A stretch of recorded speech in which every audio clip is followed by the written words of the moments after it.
शाय नमः। दुर्गा देवी नमः। भगवती जगत जननी की कृपा हम सब पर बनी रहे भक्तों। आज हम ये वीडियो जो बनाने जा रही हूँ यह है नवरात्रों के विषय में कि नवरात्रे कब शुरू हो रहे हैं और क्या शुभ समय है घट स्थापना का। घट स्थापना कैसे करें और कैसे साधारण पूजन कर सकते हैं। देखिए, जो लोग पंडित जी को, ब्राह्मण को बुलाते हैं घर में, तो उनके लिए तो कोई बात ही नहीं है, वो तो सामग्री अपने आप ही लिखवा देंगे। लेकिन जो लोग, बहुत से लोग हैं जो, जैसे मैं हूँ, मैं खुद ही अपने घर में करते हैं, तो क्या क्या सामग्री उसके लिए चाहिए, जो बहुत ही आसानी तरीके से जो है हमारा पूजा पाठ संपन्न हो जाए, सुंदर तरीके से घट स्थापना हो जाए, माता रानी हमारे घर में पधारे और हमें आशीर्वाद दे, कृपा प्रदान करे हम पर, हमारे परिवार पर। तो उसके लिए क्या करें, देखिए कुछ सामग्री आप ध्यान से सुनिएगा ताकि एक साथ ही लेके बैठें तो आसान तरीके से जो है हमारी पूजा हो जाएगी। पुष्प लें, कुछ पुष्प लें, कुछ पंखुड़ियाँ लें, गुलाब की जैसे पंखुड़ियाँ होती हैं। माला लें, फूल की माला। अब गंगा जल मिश्रित थोड़ा सा जल लें एक पात्र में। एक पात्र में सादा जल लें आचमनी के लिए, जो हम आचमन करेंगे पूजा से पहले। एक खाली कटोरी लें। अब और क्या लेना है हमें, सिंदूर, चंदन, हल्दी, अबीर, गुलाल, वस्त्र, आभूषण, माता रानी को पहनाने के लिए वस्त्र। देखिए भक्तों, जो ये इतनी सारी चीजें लिखी हैं, सिंदूर, कुमकुम, चंदन, हल्दी, अबीर, गुलाल, जरूरी नहीं है कि ये सारी सामग्री आपके पास हो। सिर्फ कुमकुम, चंदन, सिंदूर ये भी काफी है, हल्दी सब घर में रहती ही है। तो वस्त्र, जो मनुष्य वस्त्र जैसे फोटो ही है, जरूरी नहीं है वैसी प्रतिमा हो, तो आप उस पर जो है, जो कलावे का होता है, उससे भी वस्त्र अर्पण कर सकते हैं। जिसके पास जैसी सुविधा है वो उसी तरह से माता रानी का पूजन कर सकते हैं। बस भाव भरपूर चाहिए भक्तों। और चाहिए लाल कपड़ा, एक बिछाने के लिए पाटे पर, और दूसरा जो है नारियल पर लगाने के लिए। नारियल चाहिए जटाओं वाला। कलश चाहिए। कलश भक्तों या तो तांबे का, मेरी प्रार्थना स्टील का बर्तन कोई भी प्रयोग में ना लाए, और कलश के लिए तो कतई स्टील का प्रयोग नहीं करना चाहिए भक्तों। कलश के लिए आप मिट्टी का पात्र ले सकते हैं, अथवा तांबे का या पीतल का आप धातु यूज कर सकते हैं, नहीं तो मिट्टी का कलश ले सकते हैं भक्तों। मिट्टी का कलश ले। एक जौ बीजने के लिए ही बाजार में मिलती है मिट्टी का जो है एक डोना तरह का, वो भी लेके आए, उसी में मिट्टी डाल के लाए। और जौ खरीदें भक्तों। 2 दिए, आपके जो भक्त अखंड दीपक जलाना चाहते हैं तो उनको 2 दियों की आवश्यकता है, एक आरती के लिए, एक अखंड दीपक के लिए। अथवा जो सुबह शाम की जोत जलाते, अखंड दिया नहीं जलाते, तो वो एक ही ले सकते हैं। बेल पत्र ले। भोग के लिए अगर कुछ आपने सामग्री बनाई है या मिष्ठान लेके आए हैं वो ले। ऋतु फल अवश्य रखें, जो भी इस ऋतु में फल चलते हैं वो कोई ना कोई फल रखें।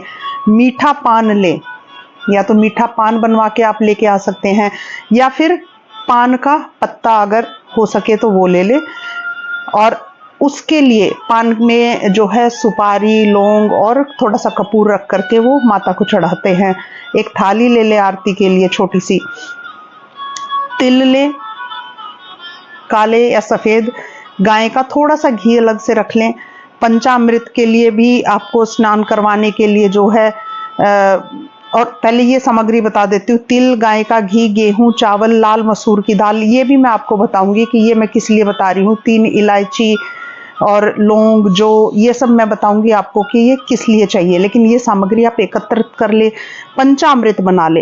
पंचामृत में क्या रहता है भक्तों, देखिए पंचामृत में दूध, दही, घी, शहद और शक्कर। शक्कर में भक्तों चीनी ना हो। देखिए पंचामृत स्नान करवाने के लिए है माता रानी को, तो वो ऐसा ना हो कि वो स्क्रब बन जाए, वो चुभे चीनी, ऐसी नहीं। हमें, अगर आपके घर में खांड है, देसी खांड, तो आप वो ले सकते हैं। अथवा अगर देसी खांड नहीं है तो आप चीनी को पीस सकते हैं, मिक्सी में पीस करके उसको प्रयोग में लाए तो पंचामृत बन जाएगा भक्तों। अथवा आप खाली दूध और दही से भी स्नान करवा सकते, जैसी आपकी व्यवस्था हो, या शुद्ध जल से, गंगा जल से जो है आप स्नान करवा सकते हैं। तो आइए अब वीडियो प्रारंभ करते हैं कि कैसे हम जो है पूजन करेंगे माता रानी का। देखिए, सबसे पहले आप बैठ करके जिस भूमि पर आपको पृथ्वी पर जो है माता रानी की चौकी लगानी है, या तो आपको अपने मंदिर में ही करनी है, तो वही पृथ्वी देवी को जो है नमस्कार करें। थोड़े से पुष्प, पंखुड़ी जो होती है वो हाथ में ले ले और थोड़ा सा जल ले ले, वो छीट कर पृथ्वी देवी को नमस्कार करें। देखिए भक्तों, नमस्कार करें और दुर्गा देवी के मंत्र का बोले, दुर्गा देवी नमः या अम्बा देवी नमः, जो भी आपको अच्छा लगता हो वो लेके अब गणेश जी का ध्यान करें। सबसे पहले आह्वान हम गणेश जी का करेंगे भक्तों। थोड़ा सा जल, थोड़ा सा अक्षत और वो लेकर के एक जगह पर जो है, जो फिर हम उस पटड़े पर जो है वस्त्र बिछा करके फिर गणेश जी का आह्वान करेंगे, उनको प्रणाम करेंगे। वैसे सबके घरों में गणेश जी की मूर्ति होती है, आप उन्हीं को स्नान करके उन्हीं को बिठा सकते हैं, उन्हीं का पूजन कर सकते हैं, तिलक करें, उनके चरण प्रक्षालन करें, या फिर आप जो है छोटे से गणेश जी वैसे भी रख सकते हैं। उनका नाम लेके उनको याद कर ले, उनको प्रणाम करें। अब भक्तों, दीपक लेंगे। दीपक के लिए एक मंत्र है, वो बोल सकते हैं, अथवा आप दुर्गा देवी नमः अखंड दीपक आप तैयार करें, अगर आपको अखंड दिया जलाना है तो। नहीं तो एक आरती के लिए या पूजन के लिए जो आप हर रोज दीपक जलाएंगे वो तैयार करें। गाय का घी ले सकते हैं। गाय का घी अगर किसी के पास नहीं है तो भक्तों तिल का तेल या जो है सरसों का तेल, कुछ भी आप प्रयोग में ला सकते हैं दीपक में। कलश ले। अब देखिए, जैसे दीपक हमने लिया था, तो दीपक हम जब रखेंगे तो उसमें थोड़ा सा अक्षत नीचे रख के, चावल रख के, फिर आप जो है और थोड़े से फूल रख के, फिर उसके ऊपर अगर अखंड दिया जला रहे हैं तो उसके ऊपर दीपक को रखेंगे और ओम दीप ज्योति ही नमोस्तुते इस मंत्र का जाप करते हुए आप रख सकते हैं, अथवा ओम देवी दुर्गा देवी नमः आप बोल के रख सकते हैं। ऐसे ही कलश जब स्थापन करेंगे तो उसके नीचे भी थोड़ा सा अक्षत और पुष्प रख के, थोड़ा सा जल छीट के भक्तों ओम वम वरुणाय नमः करके, और कलश कैसे तैयार करेंगे, ये मंत्र हो गया, अथवा जो मैंने माता का मंत्र बताया है दुर्गा देवी नमः, वो आप बोल सकते हैं। तो अब कलश कैसे तैयार करना है, जैसे मैंने बताया था, आपको पीतल का हो, चांदी का हो, या फिर तांबे का हो, या मिट्टी का हो, वो ले। 5 जो है पत्ते ले, 5 पत्ते 7 पत्ते, जो 5 पत्र होते हैं, वैसे आम के पत्र आप ले सकते हैं। आम के पत्ते लेकर के एक जटा वाला नारियल लेना है भक्तों।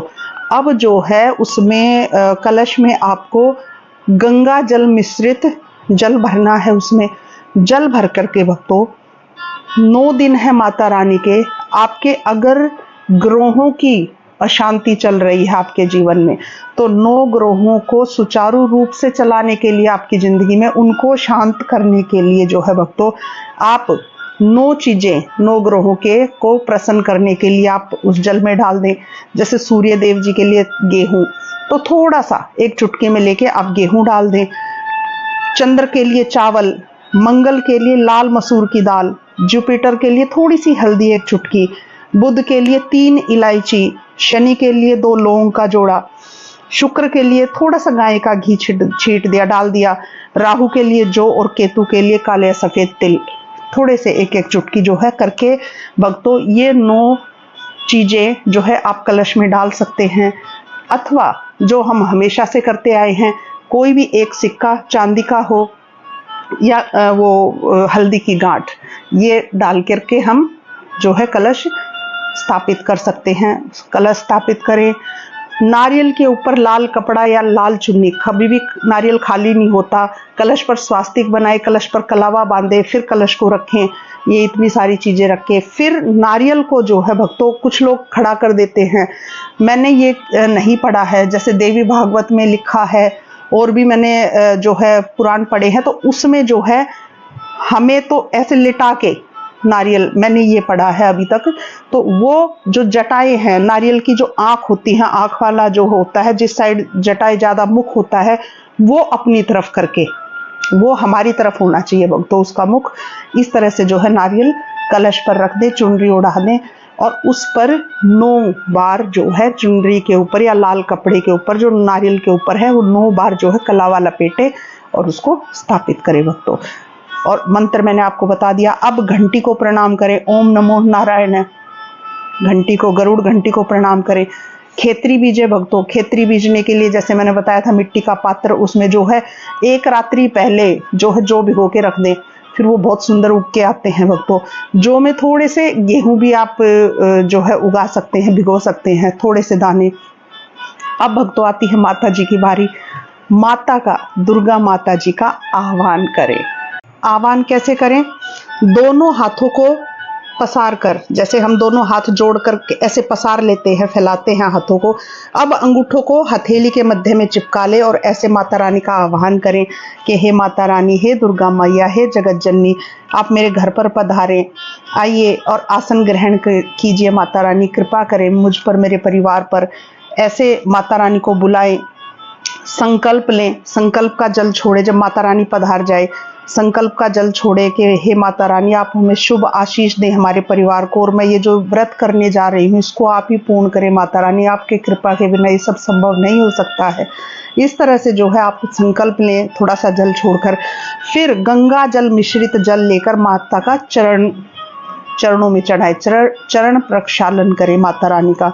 फिर माता रानी को आचमन करवाएं, थोड़ा सा जल जो है अर्पित कर दे। एक पुष्प ले ले और जो गंगा जल मिश्रित जो जल रखा है वो थोड़ा सा अर्पित कर दे।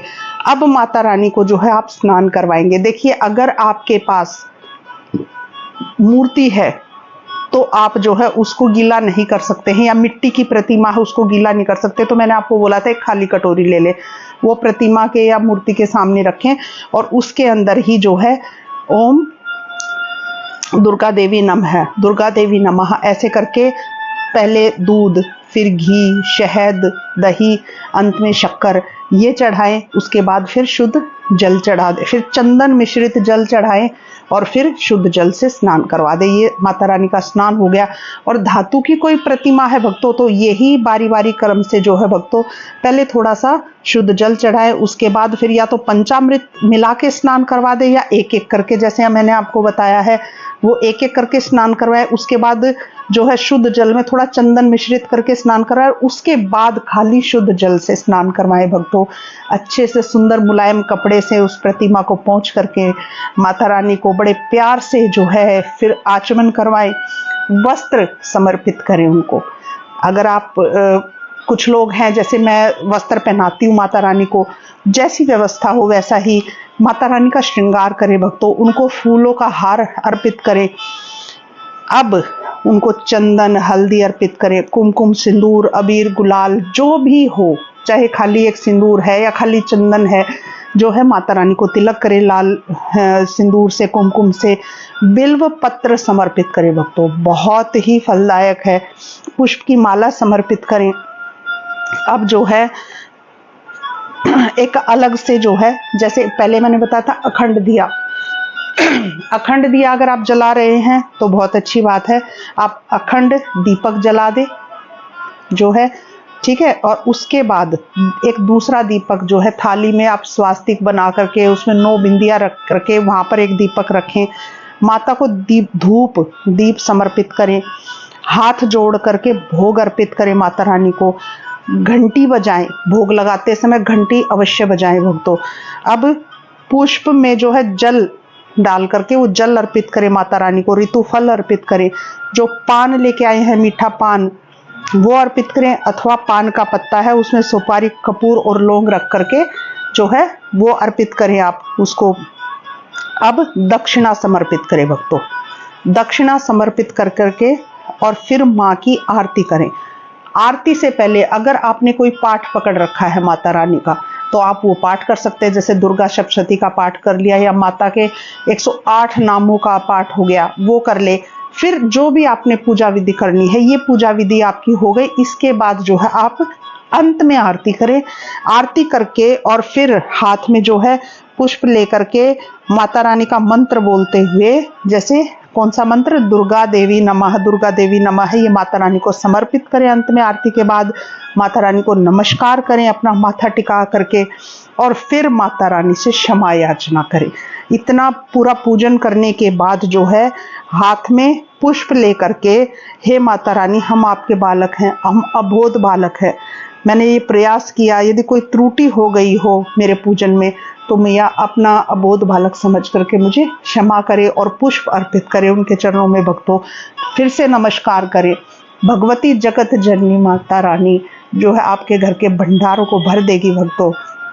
वो कभी भी जो है माँ शब्द ही माँ होता है, वो कभी जो है अपने बच्चों का बुरा कर ही नहीं सकती। बस चाहिए क्या होता है, जैसे हम अपनी माता को जो है गले लगा करके, कस के गले लगा करके, चाहे कितना भी गुस्सा हो, और एक बार अगर गले लगा के जप्पी पाले भक्तों तो वो बहुत आसानी से उनका क्रोध शांत हो जाता है। अगर माँ रूठी भी हो तो भी वो शांत हो जाती हैं। तो इस तरह से करके सिर्फ भाव के साथ आपको पूजन करना है, जरूरी नहीं है बहुत सारे मंत्र आते हों आपको या कुछ भी है। और एक छोटी सी बात भक्तों, 9 दिन में कौन सी माता के रूप को, माता एक ही है लेकिन उनके रूप जैसे 9 बताए गए हैं। 9 दिन में 9 रूपों की माता की पूजा होती है। 9 देवियां नहीं है, माता के 9 रूप है भक्तों। माता एक ही है।